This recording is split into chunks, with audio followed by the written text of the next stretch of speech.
Maybe to my own detriment at times. I'm the type of individual that likes to not so much look at what's going on right now, but I'll either look at the past or I'll look far ahead into the future. I always have trouble living in the moment and focusing on the here and now.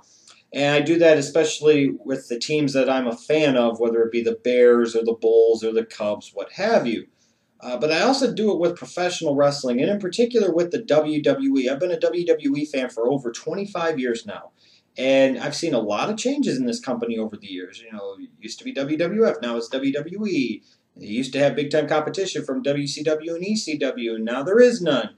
The bottom line is I've seen a lot of dramatic changes in the wrestling landscape and ultimately the WWE landscape in my 25 plus years of watching the company. And I've rode my little ebbs and flows in terms of passion and interest level in the company's product. But even now, when I'm enjoying the product just a little bit more maybe than I have the past couple of years, I still can't help myself, and I still can't keep myself from looking into the future and trying to see where the WWE is going to go. And I think there are some potential trouble signs in the future for this company that really make me wonder where the WWE will be in 5 years. First, I look at the WWE from the outside looking in, that is, at their corporate structure. And the bottom line is whether we like it or not all the time, whether people in the business like it or not all the time, Vince McMahon has been the be-all, end-all for the WWF/WWE for over 30 years now. And the way the entire company structure is set up really is ultimately all to funnel up to that one man, Vincent K. McMahon. And by the time we get to 2018, Vince McMahon is going to be 73 years old. You can already see some of the beginnings of the transition of power, a slow, steady transition of power from Vince in a day-to-day basis to Stephanie and Hunter. You could tell they're being groomed as the heir apparents or the future leaders of the company. So by the time 2018 comes around, I can't envision Vince McMahon at 73 years old still wanting to be the CEO and being in charge of all the day-to-day operations. I would have to think at some point, no matter how hard it might be for him, that he might want to step back a little bit and take it a little easier and maybe just retain his position as chairman of the board, allow Stephanie to become the CEO, have Hunter take her old spot as executive vice president of creative and run the day-to-day wrestling portions where Stephanie runs the company on, as a whole on a day-to-day basis. You know, the problem is, though, is that no matter how smooth you try to make that transition, it's still ultimately going to be a very rough transition because, like I said again, for 30 plus years, the entire infrastructure of the WWE/WWF has been based around the fact that everything ultimately stops at the desk of Vincent K. McMahon and that he ultimately is the be-all, end-all. The buck stops there. And now you're going to take that away potentially. You know, that could lead to some upheaval and some uncertainty for the people within the infrastructure of the corporation, the talent in the company, for the shareholders. You know, whether you like Vince or not, the bottom line is for over 30 years, he's been the man running the ship, and a profitable ship by and large for the WWE. So that could create a very scary situation for everybody involved in 5 years. You know, if Vince has fully stepped aside as CEO and is just chairman of the board, and Stephanie and Hunter are running all the day-to-day operations of the company, you know, if things start to go bad, are people going to panic more than they have in the past because you don't have that steadying, firm, guiding hand of Vince McMahon? I think it's a serious question and a serious concern going forward over the next few years. Let's face it, wrestling today is very much a TV-driven business. Sure, you have to make money from your pay-per-views. Sure, you have to make money from your live events. Sure, you have to make money from your merchandise sales. Sure, you have to make money from this, that, and everything else. But the bottom line is you structure your entire company around television. And when you look at the television ratings over the past 5 years for the WWE from 2008 to 2013, you see some dramatically changing indicators all pointing in a downward negative direction.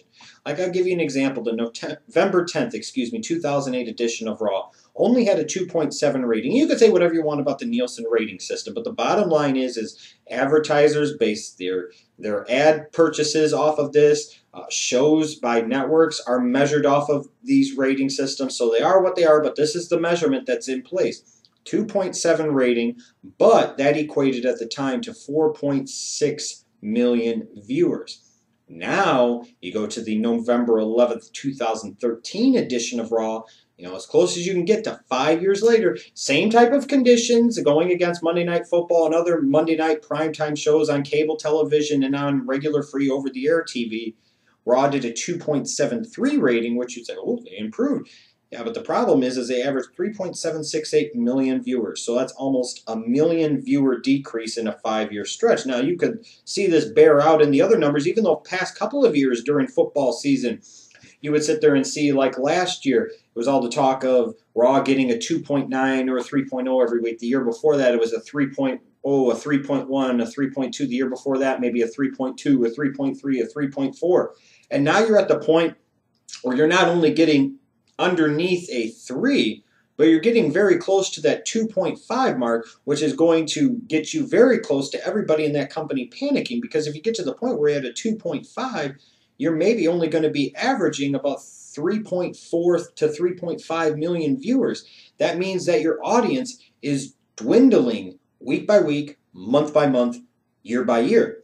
And if this same trend continues for the WWE, which it has over the past few years, so I don't envision at this point any reason that that might change. If that trend continues over the next few years, we could be talking about, by the time you get to 2018, Raw doing a 2.1 or a 2.2 rating, or heaven forbid even a 2.0 or 1.9 going up against Monday Night Football during the fall season. That's got to scare everybody involved in the WWE, and frankly, that's got to scare a lot of wrestling fans, because if you get to that point, you could just envision how much less of an audience the WWE is going to have, and as a result, the wrestling business is going to have, and makes the wrestling business that much closer to being on full-fledged life support. Maybe this is just coming from the WWE fan, wrestling fan standpoint that I have at this point from the outside looking in, but with all the other troubling indicators that I see for the WWE going forward over the next several years, perhaps the single greatest troubling concern that I have for this company is when I look at the roster. And let's look at this company's roster for a second. Where you're at now and where you'd be 5 years from now. You could pretty much anticipate that sometime within the next 5 years, all of the following guys that I'm going to mention are probably no longer going to be involved with the company at all, really, in much of any capacity. That's Big Show, that's Kane, that's Mark Henry. You're probably not going to have Brock Lesnar around 5 years from now, I wouldn't envision. He'd probably get bored and want to do something else. In the next 5 years, I would imagine you'll no longer get Undertaker for his yearly appearance at WrestleMania, which is always a boost to the company in that WrestleMania season. I would assume you're not going to have Rey Mysterio anymore, Goldust anymore, probably not Christian and R-Truth. The point I'm getting at here is these are all names that tie back to the Monday Night Wars or the Attitude Era, the Ruthless Aggression Era, whatever you want to call it. These are all well-established names that within the next 5 years are no longer going to be in the fold. And some of these guys still get featured in big-time spots. When Lesnar does work, it's in a big-time spot. Big Show's featured big. Kane's featured big. Mark Henry's featured relatively big. Undertaker's featured huge at WrestleMania. Mysterio comes back. He has a certain spot that he's featured at. Goldust right now is being featured in a somewhat important spot. Even guys like Christian and R-Truth that aren't necessarily featured in big spots still are guys that have a purpose on the roster, still have a certain name recognition that goes with them and a certain history that goes with them. And all of these guys in 5 years can no longer be involved in the company. And that's a problem, because when you look at the top guys in the company now and the guys you might envision being the top guys in the next 5 years, you're looking at what is going to be an old roster. And that's not necessarily a good thing. You look at the guys like Cena and ADR in 5 years are both going to be 41. Punk, Sheamus, both 40. Orton and Miz, 38. Ryback, Daniel Bryan, 37. So these are some of the guys that in the past couple of years are either top guys or have been put in top spots or in the very close part of top spots. All of these top guys are going to be in their late 80s or late 30s, or early 40s. How many of these guys are still going to be running strong on a week-in, week-out basis once they get to this age? Is Cena really going to be able to run strong 5 years from now at age 41? Is he going to want to? Is ADR going to be there anymore? Is he going to want to be? CM Punk even going to be around? Is he going to want to be? Sheamus, Orton, Miz, Ryback, Bryan, all of these guys. Even if you say some of these guys aren't there in 5 years, but some of them are. You know, these are top guys that you've invested a lot into over the past several years, that by the time you get 5 years from now, these guys are going to be either washed up at the very end of their careers or at the very end of the peak part of their careers. That's a troubling indicator for me with the WWE, because even if you look at the roster, I don't even think it's just the top guys that are going to be aged in 5 years from now. A lot of those guys you might look at right now at the mid-card level that you would say, okay, these guys are going to be older down the road. We're going to take some of these guys that are down here and elevate them. Well, shit, a lot of these guys are the same age, if not older in some cases. Titus O'Neil's 41. Darren Young and Curtis Axel, Santino Marella are all 39. Luke Harper, 39. Dolph Ziggler, Cesaro, Barrett, Kidd, 38, Kofi, Fandango, Rowan, 37, Sandow, Swagger, 36. That's their ages that they're going to be in 2018. So even if you take some of these guys and you start to elevate them, by the time you get to 2018, with a lot of these cases, okay, let's say you make a Damian Sandow a main eventer in the next year to two. Well, by the time you get to 2018, he's going to be in his mid to late 30s. If you do that with Ziggler, he's going to be in his late 30s. If you do that with somebody like a Curtis Axel, for example, he's going to be freaking 39. You do it with Wade Barrett, Cesaro, 38. These guys are going to be old. So you could spend all of your time now building up some of these guys that are in the mid-card, but they're not much different in age from the other guys that have been in the top spots in some cases for several years. So you have a real serious situation, in my opinion, when it comes to the roster of the WWE. We talk about, do they have too many small guys? Do they have too many indie-style worker guys? Did they used to have too many muscle-bound freaks and steroid guys and stiff guys and too many of the same type of character names and personalities and whatever? But the bottom line is, I think the biggest challenge is going to be is that a few years down the road, you could be sitting there looking at a company where this guy gets too old, this guy gets hurt, he has to retire, this and this guy doesn't want to do it anymore, this guy leaves, this guy goes on to something else, and all of a sudden you really don't have much of anything at the top, and you spend all your time trying to build up these guys that are in the mid-card now for the most part, and they're going to be in the same boat.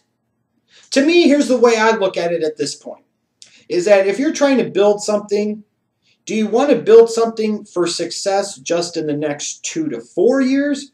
Or would you like to do that same building now, but do it maybe in a slightly different way and have success for the next 8, 10, 12 years down the road? To me, when the WWE's been talking about over the past few years being in this period of transition, being in a period of transition for the roster, I don't think they realize just how much of a transition of their roster that they need to undergo and how much they're currently undergoing. I don't think they even understand the full scope of the problem here. And you might say, well, you know, back in the day, guys wrestled in their 40s. That was the peak of their career. Yeah, that was then. It was a different wrestling business. It was a different time. That's not necessarily the case now.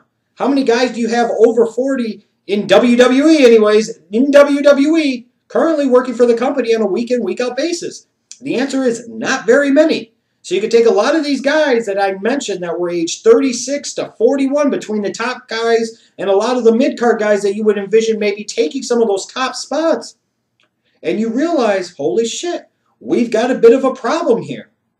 But there is a solution for it. Something that will really help the company's position in the next 5 years and even for the next 10, 12, 13 years down the road. And that is, to me, taking a look at certain guys, identifying some young stallions that even by the time you get 5 years from now are just going to be entering their early 30s. They're going to be just entering the peak of their wrestling career. I don't want to sit there and be developing a guy now for 2 years, 3 years down the road. He's already going to be in his mid-30s and exiting the peak of his career. I want to find those young lions, the AA, AAA prospects that I can work with over the next 2 to 3 years, that I have an entire decade plus of top career to get out of them. That's what I would want to focus on. And I've got some of those guys that I think the WWE ultimately needs to focus on the most in the next few years to come. Now, to me, there are 8 guys that I look at right now, 8 guys between the actual WWE roster and NXT, that if I was in a creative position right now, I would be doing everything I could to push all of the emphasis and the focus on these 8 guys over the next 2 to 3 years to make them big-time stars by the time 2016 comes around. So that way, when you get to 2018 and guys like Cena and ADR are over 40, and Punk and Sheamus are 40, and Orton's like 38, and Ziggler's 38, and Daniel Bryan's 37, and Ryback's 37, and you need to start transitioning away from these guys anyways, you've already got the guys perfectly in place, well-suited to do just that. And not only that, not only will you have those guys ready for then, but they will be younger than some of the other current mid-card guys that you would logically think would step up into those places and replace those top guys, so you could get a longer period of success out of these 8 individuals. Now, I will say, granted, some of these guys I'm bigger fans of than others, but I'm always one that talks about having different types of guys and not having the same type of guy, the same type of performer, the same type of character. Got to try and have something for everyone as much as possible. But the 8 guys I look at within the next 5 years, they should be made into big-time stars. Maybe at different levels of the card, sure. But these are the 8 guys you focus on to make big-time stars, and they will all be 34 or less by the time 2018 is here. That's Sami Zayn. That's Dean Ambrose, Roman Reigns, Cody Rhodes, Seth Rollins, Adrian Neville, Big E Langston, and Bray Wyatt. You look at Bray Wyatt. The great thing to me about him is he's so damn young. 5 years from now, he's only going to be 31. Imagine if you can successfully, in the next 2 years, make him into a main event player. Just in the next 2 years. He'd be in the main event at age 28, maybe 29. You could have an entire 10 or 11-year run of him being a top guy. Big E Langston, your company in the future is going to have a black babyface star. Big E Langston is the most logical choice, at least at this moment, within the whole scope of the company. 5 years from now, he's still only going to be 32. Imagine how many legs he's still going to have to go when in 5 years you've made him into a top black babyface and he's only 32 years old. He's just entering the peak of his career.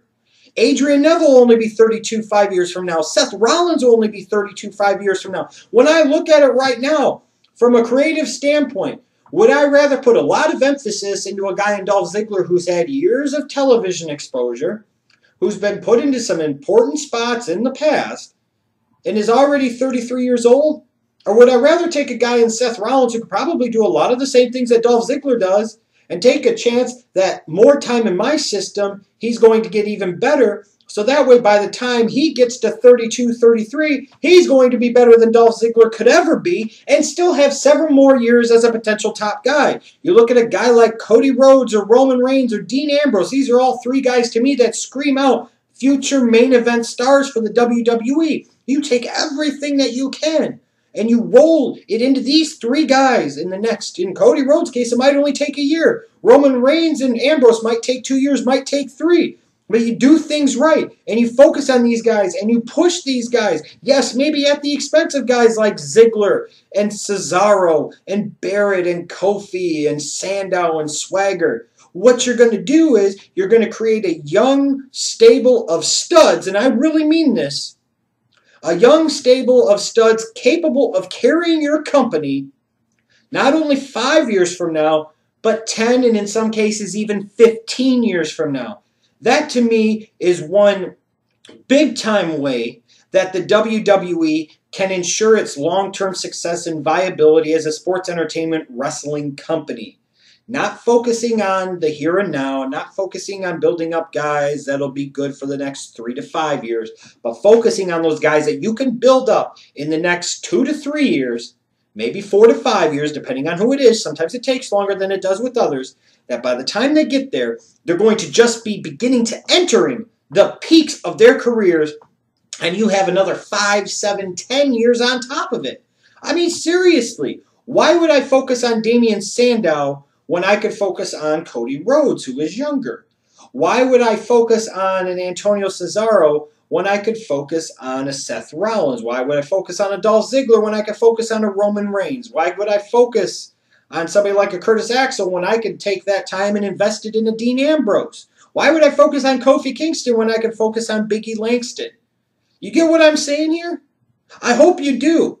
I realize a lot of you are going to be like, oh, another excuse to diss on Dolph Ziggler and some of our other favorite guys. I don't give a fuck. The bottom line is I'm looking at this from a long-term viability standpoint. 5, 10, 15 years down the road, the WWE is going to be in a much better position if it focuses on the 8 guys that I just named above everybody else that's currently in the company, and uses those guys that are currently in the company in their certain spots, whether it's the mid-card at the top. They use those guys to build these 8 guys. That's how you create an exciting next generation. That's how you can launch a new exciting era down the road of WWE television. I guarantee you it will positively impact your ratings long term. And I can also guarantee you this, is that it'll make things a lot easier for the folks at the top running the company. Instead of sitting there and trying to scramble to come up with what's going to happen here and what's going to happen there, and let's focus on tomorrow, and let's focus on next week, they're going to be like, man, we laid the foundation and the groundwork early on. We took some of our lumps. Maybe the ratings sag even a little bit more. Maybe the pay-per-view buys short-term sag a little bit more. But we're a big enough company. We have enough cash on hand. We have enough profits to sit there and sustain that and be able to absorb that short-term loss to reap the benefits of that huge long-time gain. Those 8 guys right there, Zayn, Ambrose, Reigns, Rollins, Rhodes, Neville, Langston, Wyatt, that is the future of the WWE. Those are the 8 guys that right now, not taking into account anybody else that might surprise out of the NXT system, not taking into account anybody else that you might be able to bring off of the independent scene, talking about right now at this very moment with terms of guys in the company, these are the 8 guys that I would focus on the most because of the different aspects that they could bring to the table and ultimately bring you a more well-rounded wrestling product, bring you a product that appeals more to the overall masses of your wrestling fan base, and will help ensure your viability as a company for many, many years to come.